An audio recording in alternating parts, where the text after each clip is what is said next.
I am Lauren with Me Too Many Voices, and this is part of the Me Too Military March events that we're having for Me Too Many Voices to bring awareness and education surrounding military sexual trauma and military culture. Today we are joined by Dee James from Invisible Combat.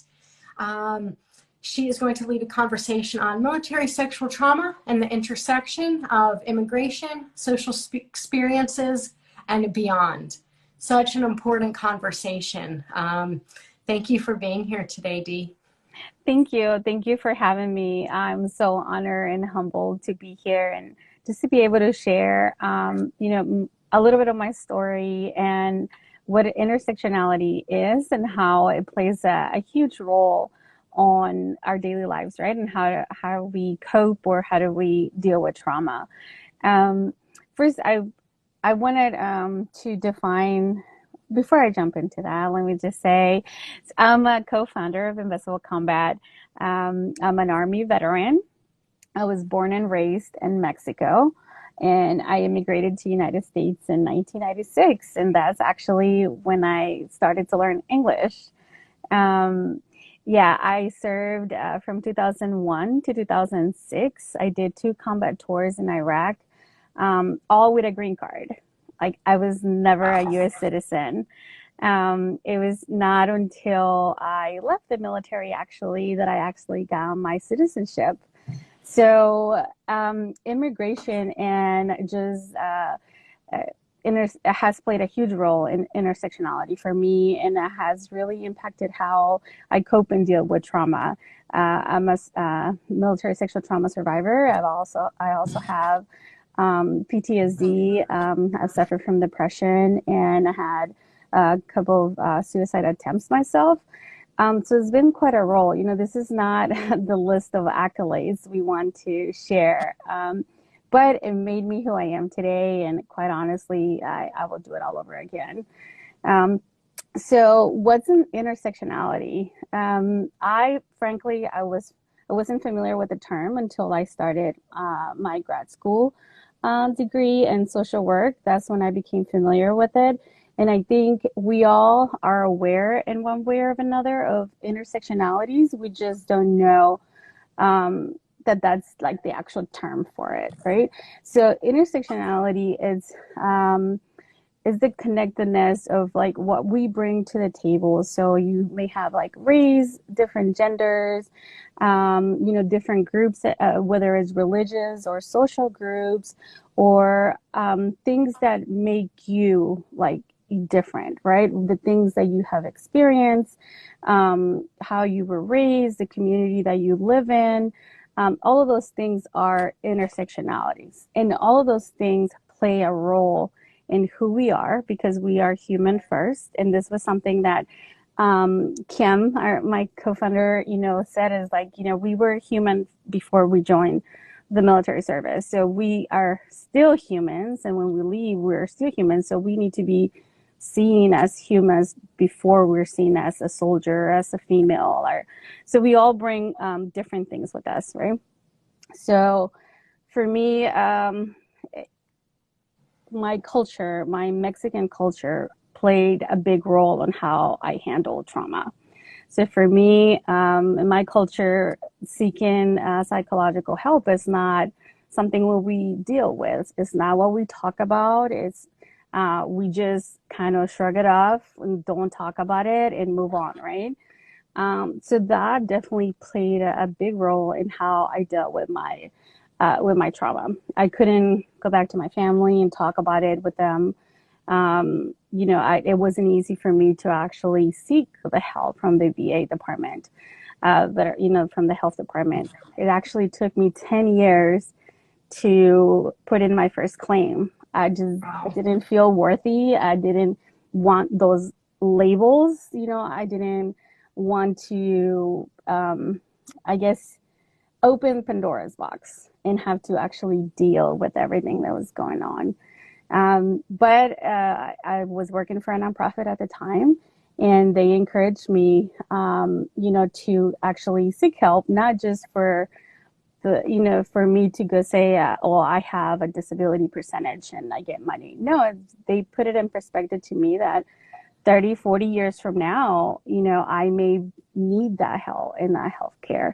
So it's just, it has played a huge role on who I've become today. I have a passion for supporting other veterans, caregivers, just the whole military community. And the events of Vanessa Guillen really was the catalyst for me to jump and become an advocate for military sexual trauma, and just to actually be more aware of how big of a problem it is today. It's a huge systematic problem, and we all are impacted by it differently, and that comes with our own personal intersectionalities. You know, I come from a Mexican, very traditional culture. As to, I have heard stories from other survivors that,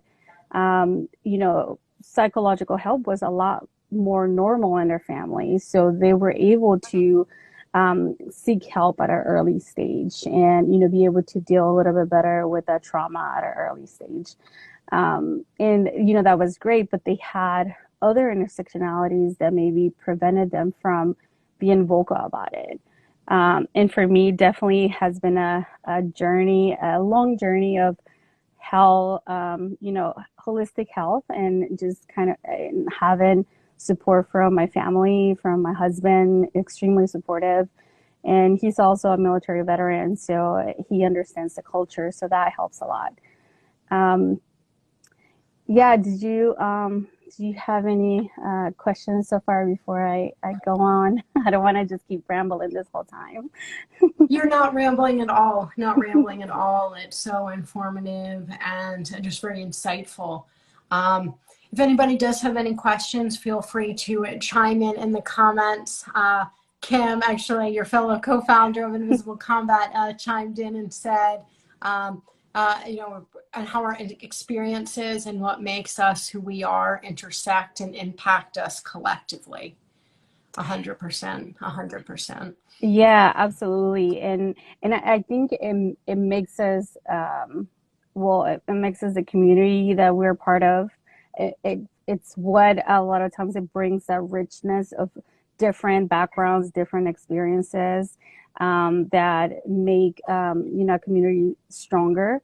However, in some cases it may make a community fragile, because of those intersectionalities, and they may not be addressed, or they may be not feel comfortable yet. However, in my experience, I have seen that my intersectionality and that of others around me has only made us stronger, because we're open-minded. We value what everybody brings to the table and the different experiences and the path that they have walked, to get to where they're at now. So I see it as a value added to the group, value added to the individual, and it's very important that we're mindful of that whenever we are either conversating with somebody else, especially right now with the whole political climate, and not just in military sexual trauma or in the military, but right now things are very tense, and we encounter difference of opinions, right? And that comes from whether it's from where we come from, what has been passed down, traditions, down the line. So it's important for us to keep that in mind, that people have different intersections, and it just puts that perspective to them, So before we judge the book by its cover, just be mindful of that everyone comes from different paths, and just it's important to have empathy. Could not agree more. Could not agree more. The floor is yours. Keep sharing what you want. We also have someone chiming in. I'm interested to hear more about how your culture impacted your healing journey, specifically in regard to your PTSD, if you feel comfortable speaking about it, educationally speaking, of course. Yeah, so for me, my culture, like I mentioned earlier, psychological help or mental health, it's not really our first choice. It's often the last choice. We are very traditional. We have religion a lot of times that is a primary. And at the same time, we have family. We are a very close-knit family, and we find family as our support and our backbone, our strength, where we get strength from. So in my personal family, before we seek mental health, we try to help each other, right? Be around. And in my family particularly, we don't show emotion a lot, but we do acts of love, right? So my mom may come in and cook for all of us and like, help us clean the house and everything. And that is her love language. We're not very, we don't, I don't know. Just until recently, it was very hard when I was on the phone with my mom to say, "Oh, I love you," but I say it to everybody else, right? And it's like my mom. It just seems so weird because I didn't grow up with that. So to say that is just like, oh, it's kind of weird. I'm almost like, oh, give me a hug. I was like, no, like it's just like emotion. It was so like, weird for us because my mom worked in the fields in Arizona her entire life. So my mom left around 3 in the morning and didn't come back till 7 p.m. at night, right? So it's not that she didn't love us, but she just didn't have time, right? Like her love language was taking care of her kids, her 6 kids. And it was her that really put me where I am today because her and my dad worked in the fields of Arizona and California, and they worked year round. And we very rarely saw them, but they did all of that so that they could put in for immigration paperwork, so that I could come to the United States and seek better opportunities. So for me, coming from a Mexican culture, it's just been very family based, very religion oriented, and not so much of mental health. But I have made it my mission to incorporate mental health into my family and into my nieces and new generations and normalize that in our family, normalize that conversation. With being in the field, I'm the auntie that comes in and it's always like, well, it's okay to talk about it. And, if you see this, you got to say something, or like, make sure you reach out to your school counselor. And, so now it's like, I think generations are changing and are evolving. And I'm making sure that in my role, at least, I try to make sure that I advocate for mental health as being something that should not be seen as a bad thing, right? It's like we go to the dentist and we make appointments, so we should make appointments for mental health. So I wanted to share a little bit about my immigration of here because it really shaped who I am. I joined the Army in 2001, and I joined for college, right? I joined for the resources of being able to attend college. And 9/11 happened, and I did not know what war was. I had no idea what the World Trade Center was when it happened. I had nothing. My bubble revolved around Yuma, Arizona, and that's all I knew. So when I found myself on the leading truck into Iraq in 2003, I was like, how am I here? Like, what is going on? I joined for college, right? So I served a year in Iraq from 2003 to 2004. And the whole time, my family had no military culture background knowledge. I was the only one that served in the military. So uh, how to contact, the chains of commands, all of that was very new and foreign to them. Um, so there was not much that I could go back and talk to them about. I couldn't really share a lot about the military because then I will have to explain from the very basic point. So then once I came back, that's when a relationship that I was in became abusive. And then it was sexual assault that happened following that, my perpetrator actually committed suicide or died by suicide.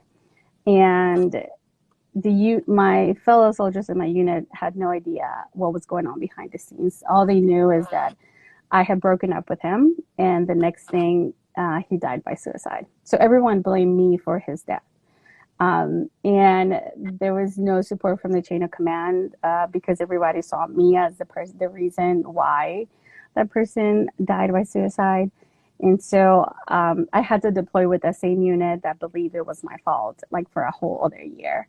And it was very traumatic. It was very lonely. It was very stressful. So needless to say, by the time my second deployment was over, I wanted nothing to do with the unit. I wanted nothing to do with the Army.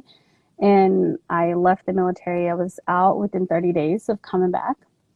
And I was still I was still an immigrant. I had no citizenship. But that was the least of my concerns. I was dealing with trauma. I was dealing with PTSD. I didn't know what I was going to do next. So filing for citizenship was really not one of my concerns. And I got married in 2006 to my husband now, and because he got orders to PCS overseas, that was the only reason why they expedited my immigration paperwork. Had I not met him, had I not gotten married, who knows where I'd be today. The military really does a disservice to our military service men and women, on how they go about making sure that they obtain their citizenship after serving. There's no checkbox that they go when you're transitioning out of the military that asks you, are you a citizen? There's no catch, nothing in there. And because there's a law that Bill Clinton enacted in 1996 that when any immigrant who is not a U.S. citizen commits a felony or a certain few misdemeanors that are on that list, they are exposed to, or they can be deported. Like that is the first thing they do. Oh, you're not a U.S. citizen. You committed a felony. Get deported. That's how thousands of veterans right now have been deported and are living in other countries. Most of them countries that it's not even their country because they came to the United States so young. A lot of them, they don't even speak the language. And it's simply because they committed a crime and they were not U.S. citizens. And there are cases of so many that they have, for example, there's a camp in Tijuana where veterans are there basically in a shelter, just kind of appealing their citizenship and waiting to get either an appointment or a date to go in and do their citizenship. But it's roadblock after roadblock after roadblock that is just all within the system. And as we all know now, right, that a lot of veterans, when they transition out of the military, they're struggling with mental health problems, with physical health problems. There are a lot of them, they use either alcohol or drugs to cope. There is some maladaptive coping behavior, that sometimes get them into trouble. And now they find themselves deported and no way to access the health care that they're entitled to. So it's a very challenging route and a very challenging thing that a lot of people don't know or don't think that, oh, wait a minute, you served in the military, like why did they deport you? And it's like, well, it's like, oh, you can serve with a green card, and if you don't become a citizen, like the military doesn't really care what happens after you leave. Which is so messed up. It's just, obviously it happens. It's just so disturbing. It's like, you can fight, you can defend for our country, but then as soon as it's not convenient for us, we're going to deport you. That's not just the exact opposite of supporting our troops. Right. And it's crazy because, so let's say I'm a deported veteran and something happens to me and I pass away. that is the only way I can come back to the United States and be buried in a veterans cemetery. It's back in a box. And it's to me, it's so mind blowing. And you have people who have served, in combat, have medals, and they found themselves in an unfortunate situation, and they got deported. And a different aspect to that is that there's a lot of criminal organizations in, for example, Mexico, El Salvador, that are actually recruiting veterans for their organizations because they already have military training. And it's not an option. It's like, hey, you're going to work for me or we're going to kill your family. And there is a documentary that is extremely powerful that is called Ready for War. And it actually covers the story of several veterans that find themselves deported. And the lead role of he's been in Mexico deported for 14 years while his family lives in Chicago. It's Ready for War is the name of it. Yes, it's Ready for War, and it's available on Hulu. And it really covers immigration and veteran deportation for a great angle that really informs the community on, the reality that some veterans, are exposed to. I'm going to watch that. I might watch that this weekend. These are the conversations that need to be happening. Actually, someone just chimed in a comment. They put my thoughts into words.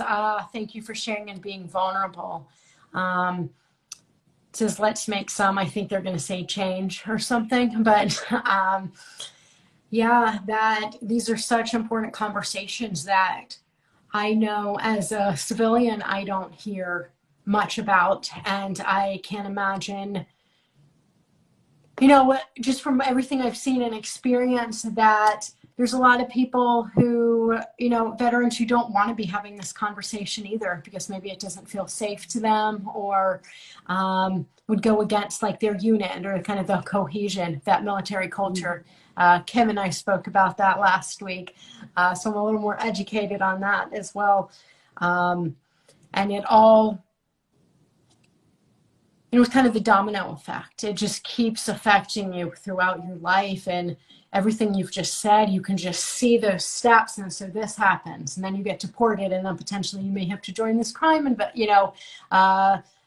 organization because you won't have another choice, or they're going to hurt your family, and you're suddenly valuable to them because of the military training that the military has left you out cold for various reasons. It's such a vicious cycle.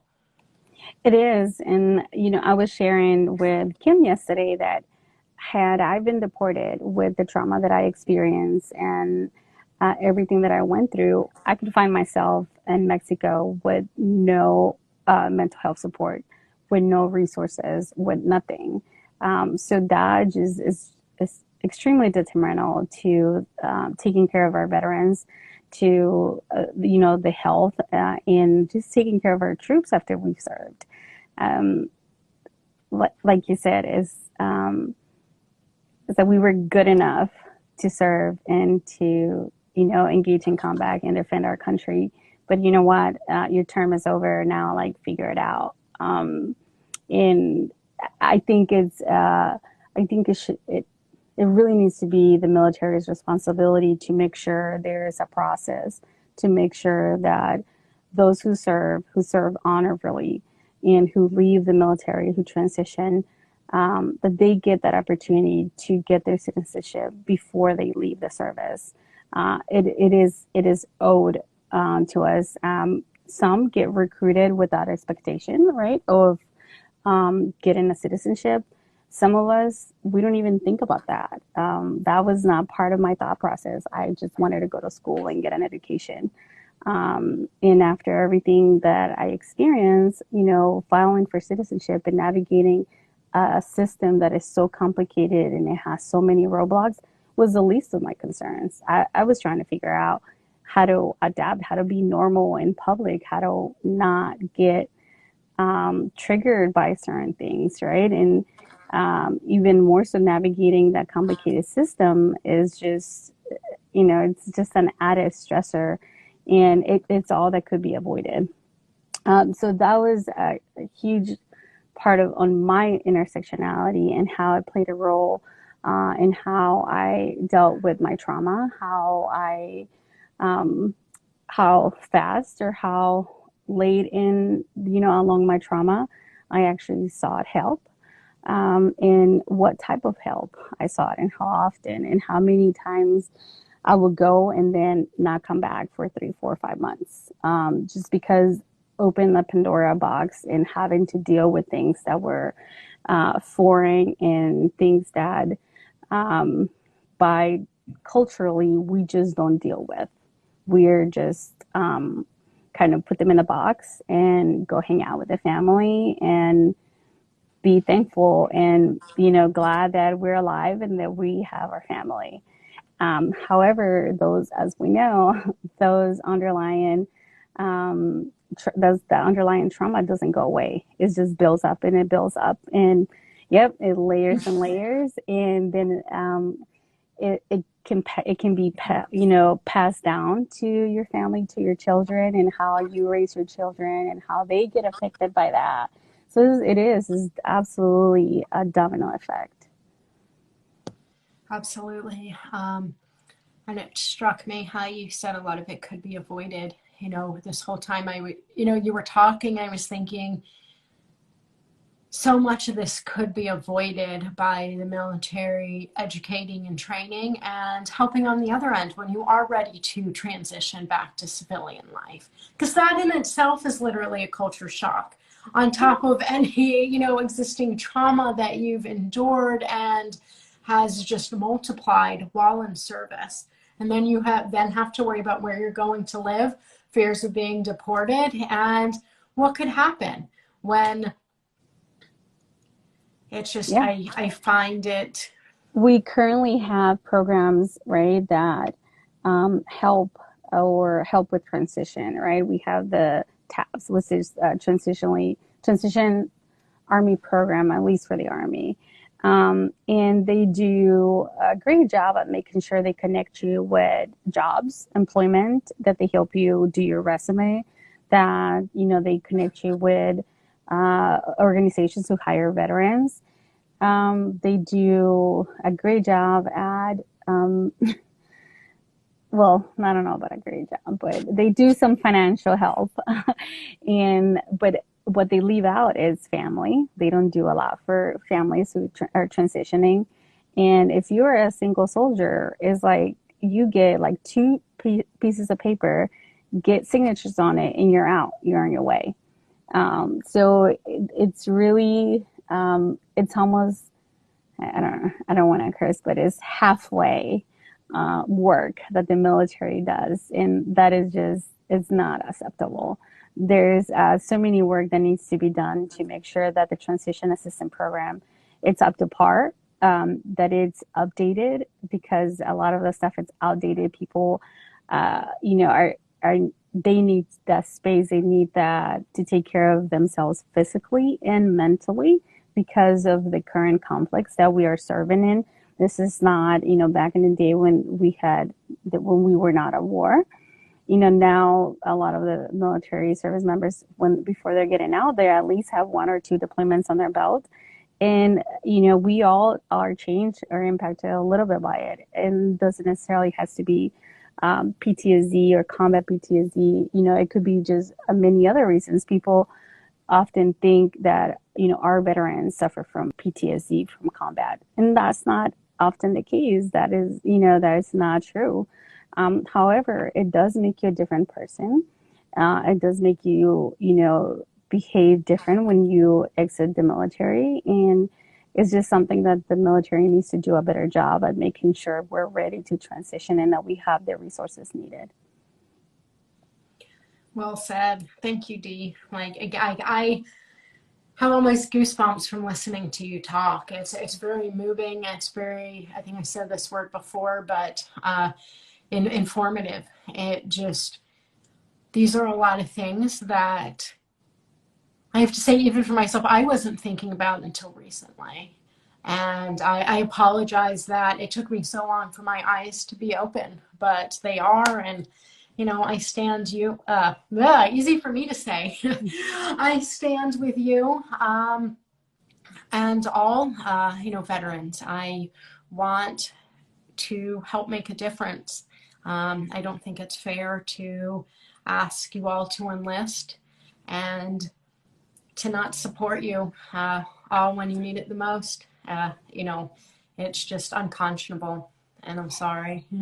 Yeah, no, it is. And there's something that's going on right now, right? That is that if you can't take care of us, then don't enlist us until you have the resources for us, right? And so that's very important to be mindful of. So it's if you're going to put so many resources into recruiting, right? Make sure that you are allotting for the same resources on the other end to help veterans with transitioning and to support veterans while they're in the service. So yeah, I'm just so thankful to be here and, you know, with you on this platform today and to be able to share a little bit to just let the public know and let the community know that immigration and veteran deportation is real and it's happening every day. And a lot of the problems are systematic issues that could be fixed with a memorandum or that could be fixed with training. And it's just not something that we are making an effort at making sure it gets done because maybe because it's not in the forefront, right? It's not sexy enough. It's not something that, you know, brings up the headlines. So I'm definitely have gotten involved a lot more within the immigration and deported veterans, and I'm doing whatever I can to make sure that I help bring change and just help educate our community of the challenges that our veterans experience, in addition to the vast cases of military sexual trauma that are going on right now. Thank you. And thank you for speaking so eloquently and for all of your efforts. I know on Tuesday we are going to be joined by one of your fellow co-founders, Crystal, talking a little bit more about legislation and actions that need to happen and happen now, Yeah. and hopefully different ways that we all can get involved as well. I've said it before, I'll say it again, it is not just a military issue. It needs to be an all of us issue. It needs to be a societal issue. Absolutely. And thank you for bringing awareness. Yeah, Does anybody? Crystal's been doing a lot of work when it comes to legislation and with LULAC and, you know, Invisible Combat, just helping share the information of what's going on. So I'm looking forward to that conversation as well. Thank you, Dee.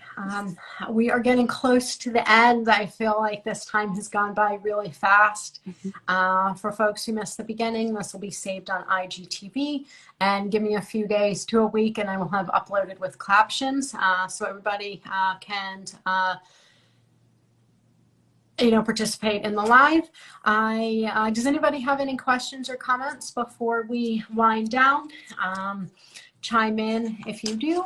In the meantime, just a reminder that I am Lauren with Me Too Many Voices, and I have been honored to have been joined by Dee James from Invisible Combat, and this is part of the Me Too Military March series here at Me Too Many Voices. Yeah, thank you for having me. And if anyone has any follow-on questions, they can reach us at Invisible Combat. We are on Facebook, Instagram, and Twitter. And we would love to hear from the community. So thank you, Lauren, again for having me. Thank you. Thank you. Thank you. And thank you, Invisible Combat. You all inspire me. Thank you for your work. Everybody have a great day. Thank you, everyone, for joining. Bye. Bye.